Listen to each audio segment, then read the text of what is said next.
नमस्कार, मैं हूं सत्यपाल और आप देख रहे हैं CWB हिंदी न्यूज।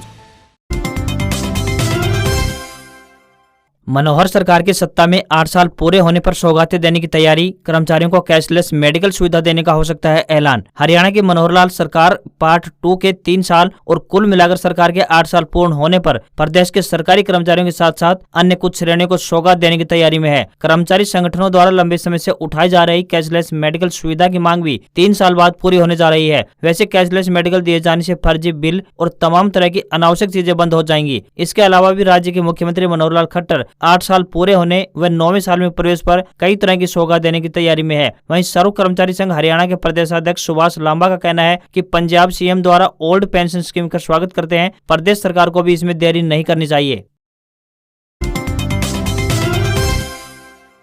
देश भर में मनाई गई दीपावली, ऐसे हुई थी दीपावली की शुरुआत। सनातन धर्म में दीपावली का विशेष महत्व है। 24 अक्टूबर को देश भर में दीपावली मनाई गई। इस दिन मर्यादा पुरुषोत्तम भगवान श्री राम रावण का वध कर 14 वर्षों का वनवास पूरा करने के बाद अपनी जन्मभूमि यानी अयोध्या में वापस लौटे थे, जिसकी खुशी में पूरी अवध नगरी दिए की चकाचौंध से सजाई गई थी। तब से लेकर आज तक इस दिन को दीपावली के रूप में मनाया जाता है। कुछ अन्य धार्मिक मान्यताओं के अनुसार समुद्र मंथन से इस दिन धन की देवी महालक्ष्मी का जन्म हुआ था। दीपावली को लेकर काफी कथाएं भी प्रचलित है। दीपावली को त्योहार रोशनी का त्योहार भी कहा जाता है। भारत में इस त्योहार को बड़े हर्षोल्लास के साथ मनाया जाता है। बता दें कि यह पावन पर्व अंधकार पर प्रकाश की विजय का प्रतीक माना जाता है। हर साल कार्तिक मास की अमावस्या तिथि को दीपावली का त्योहार मनाया जाता है। पुरानी कथाओं की मान्यताओं के अनुसार कार्तिक मास की अमावस्या को भगवान श्री राम 14 वर्ष का वनवास पूरा करके अपनी जन्मभूमि अयोध्या पर वापस लौटे थे।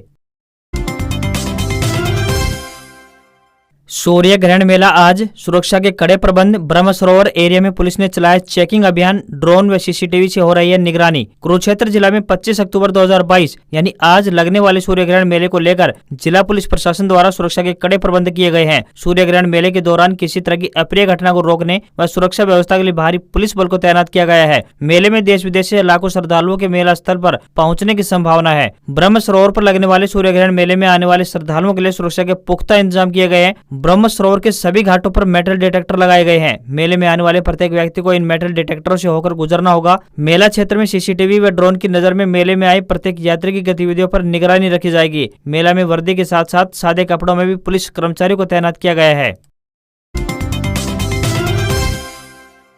सूरजकुंड में जन उत्थान रैली, कार्यकर्ताओं को जीत का मंत्र देंगे भाजपा के चाणक्य केंद्रीय गृह मंत्री अमित शाह। हरियाणा की धरती सूरजकुंड में 2 दिनों के लिए आ रहे भाजपा के चाणक्य केंद्रीय गृह मंत्री अमित शाह जहां आंतरिक सुरक्षा व्यवस्था को लेकर समीक्षा बैठक करेंगे, वहीं दूसरी तरफ फरीदाबाद की धरती से हरियाणा के लिए सियासी संदेश देने का काम भी करेंगे। इसके लिए सूबे की मनोहर सरकार एक निशानी से कई तीर चला रही है, क्योंकि फरीदाबाद पलवल में फिलहाल पंचायत चुनाव की आचार संहिता भी नहीं है। साथ ही मनोहर लाल सरकार पार्ट 2 के 8 साल पूर्ण होने जा रहे हैं। कुल मिलाकर सरकार के 8 साल पूरे होने पर भाजपा के सियासी दिग्गज पूरे हरियाणा के लिए संदेश देने का काम करेंगे, अर्थात इशारों में आदमपुर व ग्रामीण प्रदेश में रहने वाली जनता को भी अपने दिल की बात कहने से नहीं चूकेंगे। छात्रवृत्ति योजना के आवेदक 10 नवंबर तक ठीक कराएं त्रुटियां। रेवाड़ी जिला कल्याण विभाग की ओर से वर्ष 2021-22 के तहत अनुसूचित जाति, विमुक्त जाति, घुमंतु, अर्ध घुमंतु व टपरिवास जातियों, पिछड़े वर्ग व सामान्य वर्ग के छात्र छात्राओं के लिए डॉक्टर भीमराव अंबेडकर मेधावी छात्रवृत्ति संशोधन योजना के तहत ऑनलाइन आवेदन आमंत्रित किए गए थे, जिनकी अंतिम तिथि 10 मार्च थी। विभाग की ओर से जिन छात्र छात्राओं के आवेदक पत्र यानी दस्तावेज के अभाव में सेंड बैक कर दिए गए थे, उन्हें विभाग की ओर से अवसर प्रदान किया गया है। ऐसे छात्र छात्राएं अपने आवेदन में 10 नवंबर तक आवश्यक दस्तावेज लगाकर आवेदन पुनः भेज सकते हैं। विभाग द्वारा 10 नवंबर के उपरांत आवेदन पत्र को अधूरा होने के चलते रद्द कर दिया जाएगा।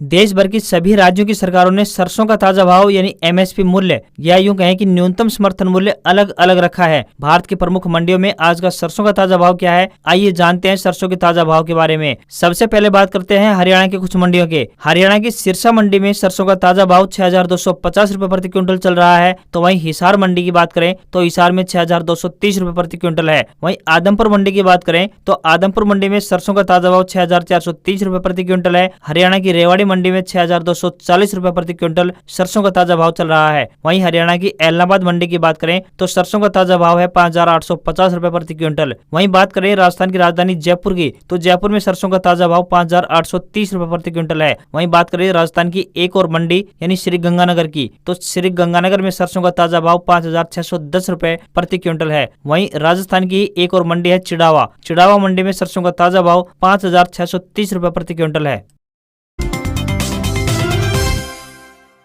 साल का अंतिम सूर्य ग्रहण आज, दिन भर बंद रहेंगे मंदिरों के कपाट, यह रहेगा समय। साल का अंतिम सूर्य ग्रहण 25 अक्टूबर यानी आज पड़ रहा है। सूर्य ग्रहण पड़ने से दीपावली के बाद के त्योहार आगे बढ़ गए हैं। सूर्य ग्रहण पड़ने पर सभी प्रमुख मंदिर मंगलवार की देर शाम तक बंद रहेंगे और रात को 8 बजे ही मंदिरों के कपाट खुलेंगे। खगोल शास्त्र के अनुसार जब सूर्य, चंद्रमा और पृथ्वी लगभग एक सिद्ध में आ जाते हैं तो इस खगोलीय घटना को सूर्य ग्रहण कहते हैं। सूर्य ग्रहण अमावस्या तिथि पर लगता है। इस साल का अंतिम सूर्य ग्रहण 25 अक्टूबर को होगा। यह सूर्य ग्रहण भारतीय समय अनुसार दोपहर 2:29 पर आरंभ होगा। वहीं भारत में सूर्य ग्रहण शाम 4:29 पर प्रारंभ होगा और सूर्यास्त के साथ यानी 6:09 पर समाप्त होगा। सूर्य ग्रहण के चलते दीपावली के बाद आने वाले प्रमुख त्योहारों में बदलाव आया है। इस बार गोवर्धन पूजा 25 के बजाय 26 अक्टूबर को होगी। वहीं भैया दूज की बात करें तो 27 अक्टूबर को मनाया जाएगा। ग्रहण का सूतक 12 घंटे पूर्व यानी मंगलवार तड़के 4:26 से शुरू होगा। तो वहीं सूर्य ग्रहण के चलते सुबह 4 बजे से रात 8 बजे तक मंदिरों के कपाट बंद रहेंगे। एस्टेट परीक्षा अपडेट। एस्टेट के प्रति बढ़ा भावी शिक्षकों का रुझान, पिछले साल के मुकाबले बढ़ गए हैं 1,17,726 अभ्यर्थी। केंद्रीय अध्यापक पात्रता परीक्षा यानी सीटेट के मुकाबले भावी शिक्षकों का अब हरियाणा विद्यालय शिक्षा बोर्ड की अध्यापक पात्रता परीक्षा के प्रति रुझान बढ़ा है। पिछले साल के मुकाबले इस बार एस्टेट की परीक्षा में 1,17,726 अधिक अभ्यर्थी परीक्षा में बैठेंगे, जबकि पिछले साल की बात करें तो 1,87,991 परीक्षार्थियों ने एस्टेट परीक्षा दी थी। माना जा रहा है कि हरियाणा में 14,000 नई शिक्षकों की भर्ती निकाले जाने के बाद ये रुझान अधिक बढ़ा है। वहीं केंद्रीय अध्यापक पात्रता परीक्षा की शर्त यानी सीटेट की शर्त भी हरियाणा में खत्म कर दी है। इसके बाद अब हरियाणा के भावी शिक्षकों को अध्यापक पात्रता परीक्षा पास करना जरूरी हो गया है। शिक्षा बोर्ड की एस्टेट परीक्षा 3 और 4 दिसंबर को होगी। पंचायत चुनाव अपडेट। यूपी की 5,000 ईवीएम लौटाकर चुनाव आयोग ने गुजरात से मंगवाई 10,000 मशीनें। हरियाणा में जल्द ही होने वाले पंचायत चुनाव को लेकर तैयारियां लगभग पूरी कर ली गई हैं। इसी बीच चुनाव आयोग ने उत्तर प्रदेश से मंगवाई गई 5,000 ईवीएम को वापस कर दी है। इसकी जगह अब गुजरात से 10,000 ईवीएम मशीनें मंगवाई गई है। आयोग के इस फैसले ने सभी को चौंका कर रख दिया है। बता दें कि पंचायत चुनाव के लिए 17,000 ईवीएम मशीनों का इस्तेमाल किया जाएगा। यूपी से ईवीएम मशीनें मंगवाने के बाद वापस करने के फैसले को लेकर चुनाव आयोग की ओर से कोई जानकारी अभी तक नहीं दी गई है। ऐसे में इस बात को लेकर सवाल पूछे जा रहे हैं कि उत्तर प्रदेश में अभी कोई चुनाव भी नहीं है तो गुजरात से ईवीएम मंगवाने के पीछे क्या कारण हो सकता है। गुजरात में जल्द ही विधानसभा चुनाव की घोषणा भी हो सकती है। 7 राज्यों में होगा शीतरंग का असर, 100 किलोमीटर प्रति घंटे की रफ्तार से चलेंगी हवा। मौसम विभाग की सलाह, समुद्र किनारे न जाएं। साइक्लोन शीतरंग बंगाल की खाड़ी से लगे 7 राज्यों में अपना असर दिखा सकता है। इसे देखते हुए मौसम विभाग ने मछुआरों को 25 अक्टूबर तक बंगाल की खाड़ी से लगे समुद्री किनारों में न जाने की सलाह दी है। शीतरंग 25 अक्टूबर की सुबह तिनकोना द्वीप और बारिशल के पास सैंडविच के बीच बांग्लादेश तट को पार कर सकता है। IMD ने पश्चिम बंगाल के उत्तर और दक्षिण 24 परगना, पूर्वी मिदनापुर सहित 7 राज्यों में तूफान के असर की चेतावनी जारी की है। जिन 7 राज्यों को हाई अलर्ट पर रखा गया है उनमें त्रिपुरा, असम, अरुणाचल प्रदेश, मिजोरम, मणिपुर, पश्चिम बंगाल और नागालैंड शामिल हैं। असम में सोमवार सुबह चक्रवाती तूफान शीतरंग का असर महसूस किया गया क्योंकि राज्य के विभिन्न हिस्सों में बारिश हुई। IMD के अनुसार सोमवार को तड़के 3:17 से शीतरंग पश्चिम बंगाल में सागर द्वीप से 520 किलोमीटर दक्षिण और बांग्लादेश में बारिशल से 670 किलोमीटर दक्षिण पश्चिम में केंद्रित था। वहीं मौसम विभाग ने शीतरंग से होने वाले संभावित नुकसान के बारे में कहा है कि 90 से 100 किलोमीटर प्रति घंटे की रफ्तार से चलने वाली हवा के कारण फूस की झोपड़ियों को ज्यादा नुकसान पहुंच सकता है।